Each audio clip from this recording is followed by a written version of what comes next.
Hello everyone, welcome to the Redmen TV. Man United versus Liverpool at Old Trafford, just under an hour away from kickoff. The teams for both are out and they are, wow, eyebrow raising to say the very least. I'm going to hand over to Chris in a second, but you can interact with us, get your thoughts, feelings and everything into the live chat alongside this video underneath, wherever it is and wherever you're watching it, because there are one or two discussion points here. I know, right? Right, so look, Chris Pajak is there. Chris, hit us with the team.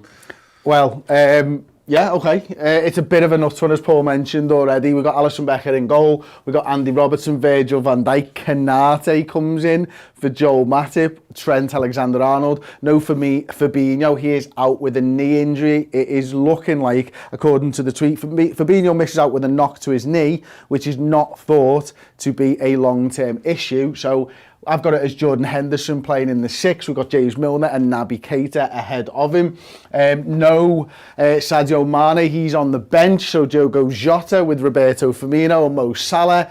No Kelleher, so Adrian's on the bench. We've got Kostas Tsimikas, Joe Gomez. Matip is on the bench. Not Trent Alexander-Arnold, Alex Oxlade-Chamberlain, Minamino, Origi, there is the aforementioned Mane, and Kurt Jones makes the bench. So I don't even know where to start with the talking points, to be honest with you. Konate being on that right-hand side, playing with Virgil van Dijk, when Matip and Joe Gomez are there. That's surprising, isn't it? I think that's the one for me where you're just like, well, is Matip not right? Is he just not 100%? In which case, if he's not 100%, why is he on the bench when you've got Joe Gomez there? Or is this now, it's Konate's position to lose all of a sudden? Or is it just that Matt has played loads of football and they're concerned about him picking up a knock while he's been playing loads of football or something like that? But again, no Joe Gomez, Konate coming in for him. It's a bit of a nuts one. Obviously, Fabinho, if he's picked up a knock, he's picked up a knock. And then Kurt Jones was rumoured to be available for this one. He's made the bench, but he's not made the team. We've seen Milner and Keita recently. Big game for Naby Keita off the back of midweek, of course, when he was hooked at half-time after scoring a goal and then not having the greatest of hearts. And then Sadio Mane not making it to the starting 11. Another big one. Is it going to be Jota on the left? Is it going to be Firmino on the left? You'd guess it would be Jota on the left-hand side, Firmino and Salah to the centre and to the right. So loads and loads of talking points. And yeah, where do we start? I mean, I suppose the big one is that Kelleher's not on the bench. But Paul, where do you want to start, mate? I genuinely don't even know where I come sit down. I've got no idea where you're meant to start with this one. Have you got thoughts on any of this? I mean, let's start with the... Brilliant. Chris's helicopter's just run into some issues coming across from our satellite studio. We'll be in a moment when the light that he knocked with his arse stops wobbling. Was it? For once, yeah. Kidding. Yeah. Twinkle toes letting you know you what down. They say about big feet? Big shoes. Big socks. Let's tell you what, let's start with the centre-back. Let's start with Joel Matip. Let's start with Konate, really, because that's what Liverpool are doing. Yes. Two things from this is I think there's clearly they've made a decision, they've made a call on this over Gomez, and it fits in with the hypothesis I've had all season that Gomez is the backup to Van Dijk and Konate is the backup to Matip. But to start him in this is what his only second start for us. You know, at Old Trafford against Rashford, Ronaldo and Greenwood, and it might boil down to they want to make sure that they've got his aerial power there because of Ronaldo, because if Ronaldo's playing centre forward, we know what a fantastic vertical leap that he has, and maybe they're just hoping to shut that down as a thing. And he's obviously got the pace on the turn as well if needs be for Rashford coming in from that wing. But that's mad.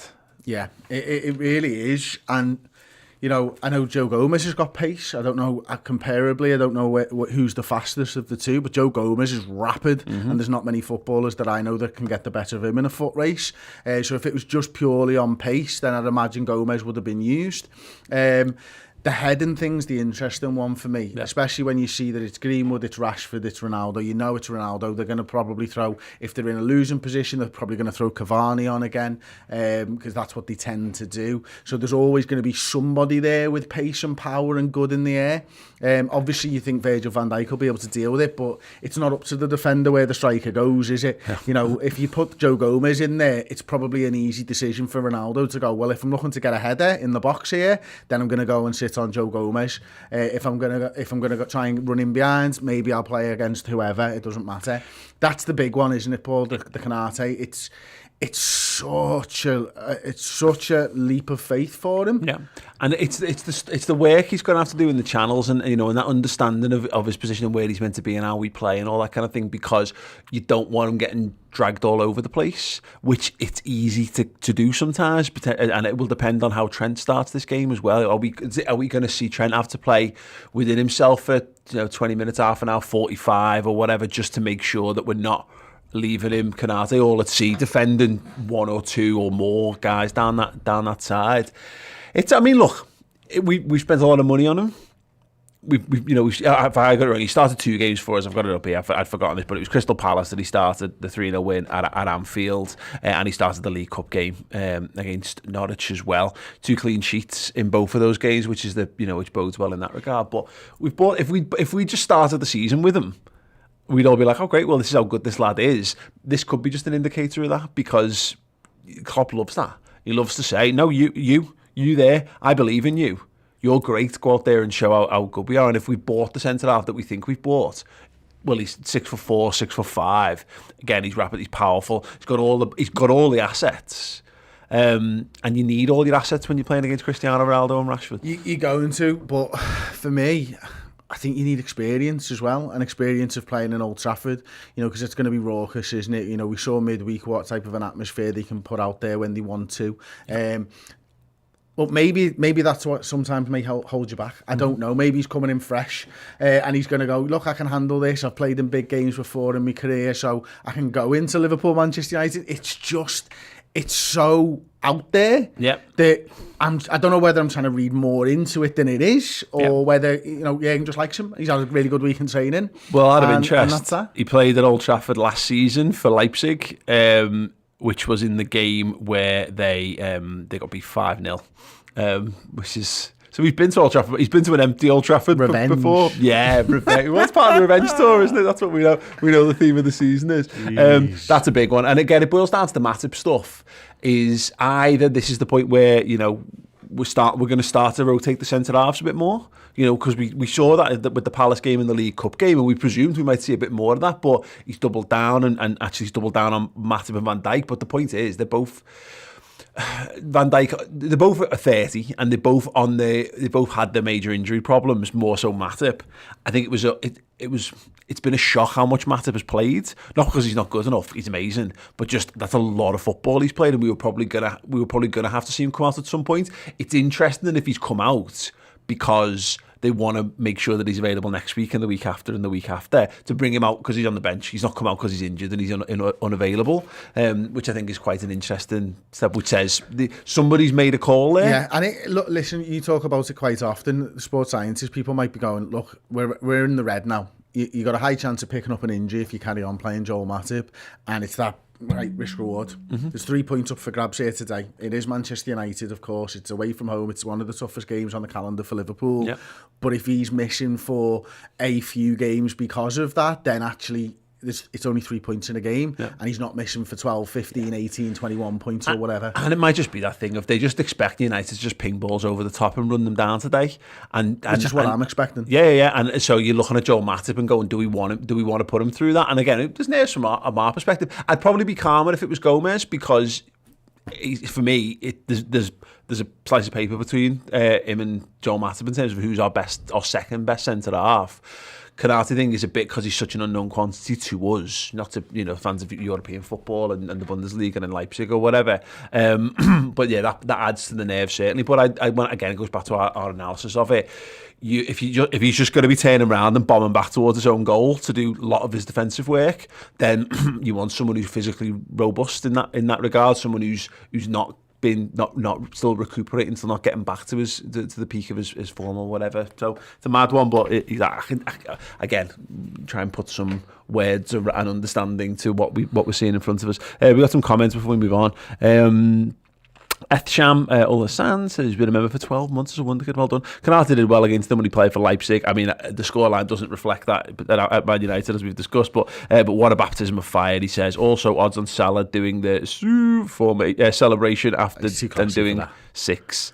and doing 6 after, yeah, why not? I did see I got sent I asked my wife, in fact, to send me the TikTok video of like when you see your Auntie Sue in the shopping supermarket. Auntie Sue doing a shoe. And it's just Ronaldo going, Sue. Good stuff. I would love that. I would love some expert levels of shithousery. I want someone to do the Gerrard camera kiss, to be perfectly honest. Max Horsnell.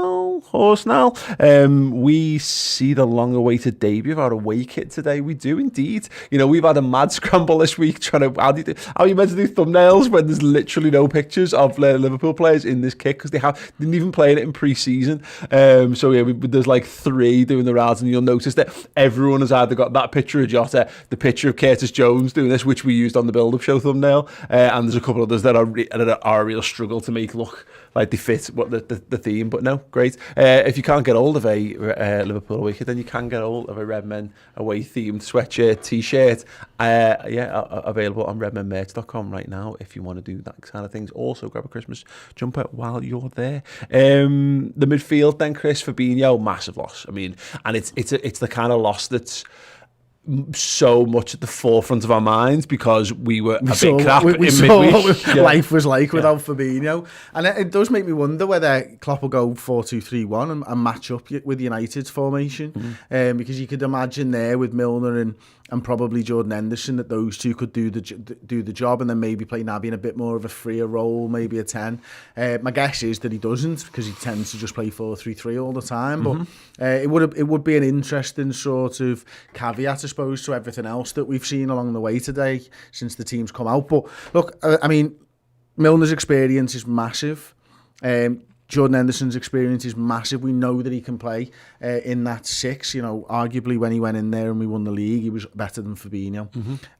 But when you look at Greenwood, when you look at Rashford, when you think about Fernandes pinging balls in from behind him, Fabinho was your safety blanket, wasn't he? It's the height thing as well, and maybe that's an additional reason why we've gone with Konate in there, because you've not got the lighthouse in front with Fabinho just screening those long balls sent forward. I'd just be more... there's no, you know, it's great for us to say this, but it makes no difference whatsoever because he's injured. But you know, I just want someone booting Fernandes, and maybe that's Milner. Maybe Milner's job is to go and upset him and get him, you know, have him thinking twice about everything that he does. It's not something Jordan Henderson's particularly good. He's a very neat and tidy 6. It's like, if you equate it, like we've seen lots of different iterations of the 6 in the Premier League era, and you know, you had the Makelele role as it was for a while, and you had that spell around United's last title under Fergie with Carrick, and we had Gerrard, and there was that, and with the Alonso prior to that, we had your cultured DM. He's sort of somewhere in between, like he's not necessarily a sit back and pull all the strings, because he's quite energetic in it all. He's a weird hybrid of a bunch of different things, because he's still got some height and he is very committed in the tackle, but he isn't also that, you know, you saw it with Fabinho coming on, where he's just slamming the door shut on people.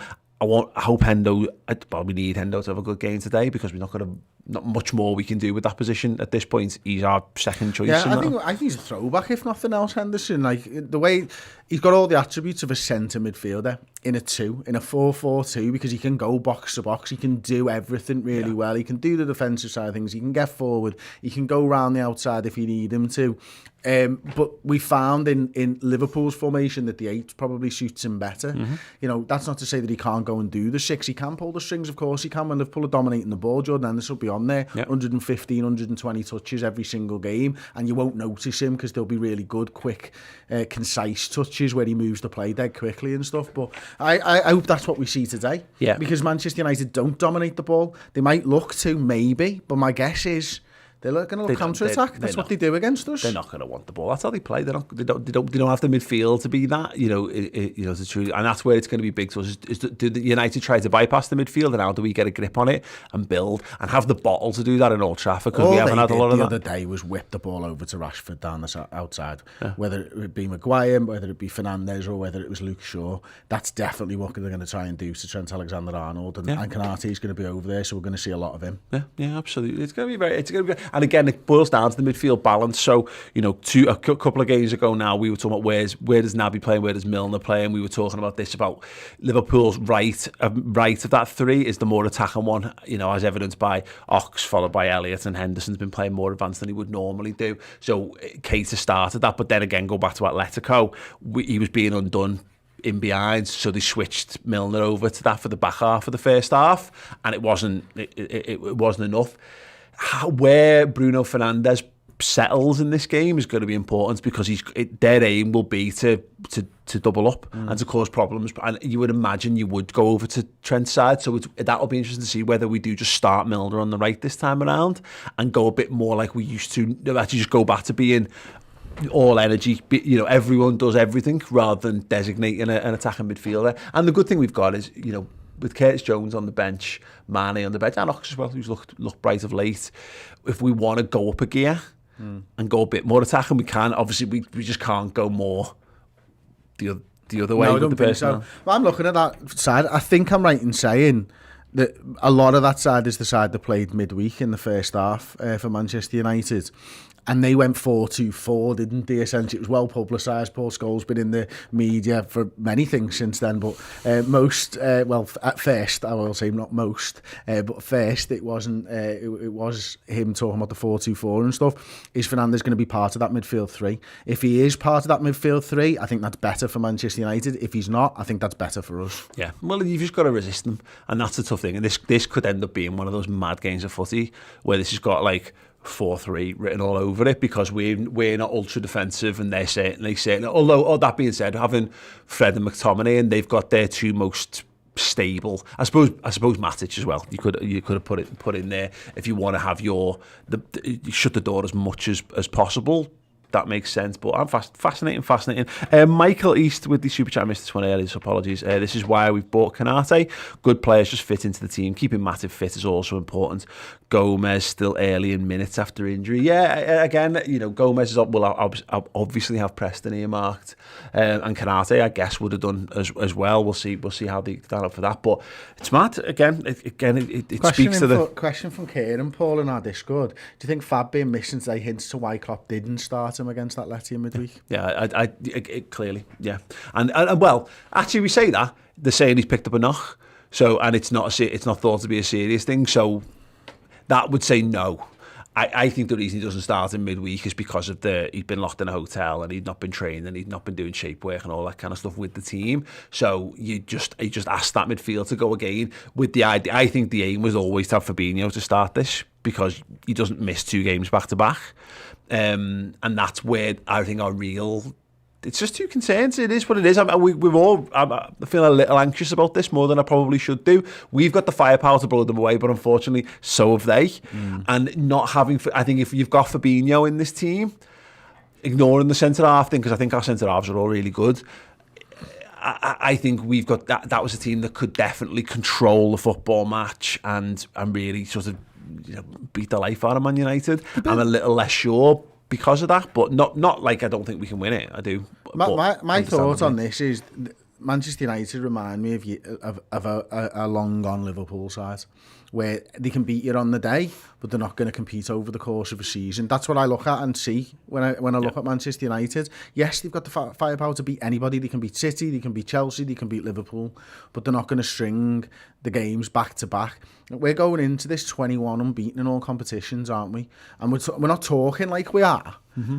But we are, and we've got the best player in the world in absolute top form as well. This is where we're at, though. We've started the season, we've done well so far, and the City and Chelsea game, dropping points, they're disappointing, if only because it'd be nice to have a clearer picture of us at the top of the league.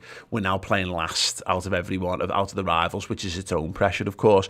But we've got to start playing these teams that are between 4th and sort of 14th in the league, and we've got to start winning these games now. We've played a lot of the teams down the bottom, and we've played the teams right at the top. This is where the season's going to be won, because teams like Man United, who aren't good enough to win the title, but they are good enough to. They've got so many good players, they can win any given game of football. United and Leicester and West Ham And to be fair, you know, Arsenal will come again. You know, they'll still their ability to cause problems. We've got to make sure that we get in the habit of winning. But it's Old Trafford. It's a massive ask to go and do this. But I'm hoping, I said it on the build-up show, that having just done it, even if it doesn't really count, because I don't really think any lockdown footy really counted, to be honest. But hopefully there's enough experience in there and how we played. I can't see United being massively different because Ollie's not that good, not that good a manager.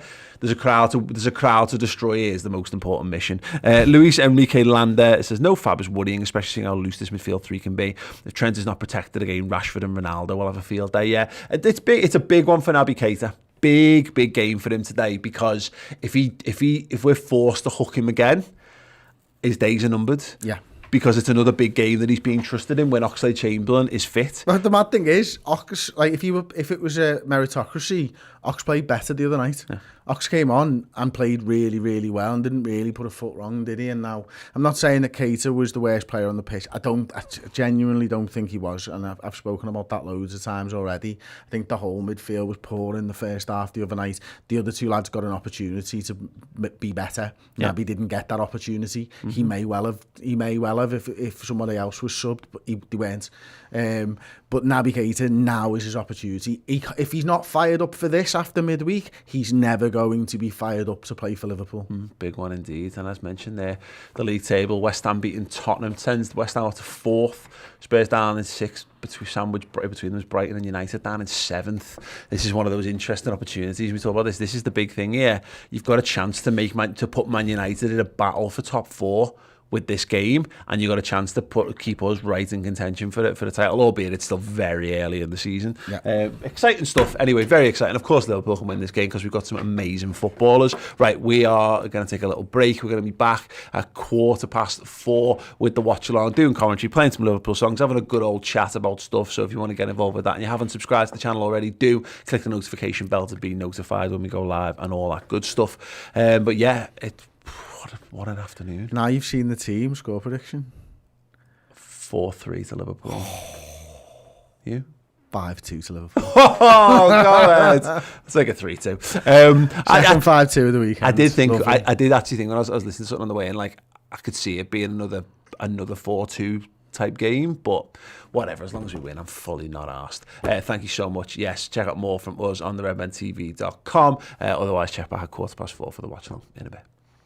Thanks so much for checking out the show this week. If you haven't subscribed to the YouTube channel, then do. But if you want more from us, extra Redmen shows, then go to the redmentv.com. You can support the channel at 2 levels, by Club Captain or Club Legend tier. Both get you a full suite of Liverpool-related content, extra Redmen shows, documentaries, features, and world-exclusive interviews. And Club Legends get their names here and on the end of those videos, and free merchandise as well. Perfect time to sign up on the redmentv.com.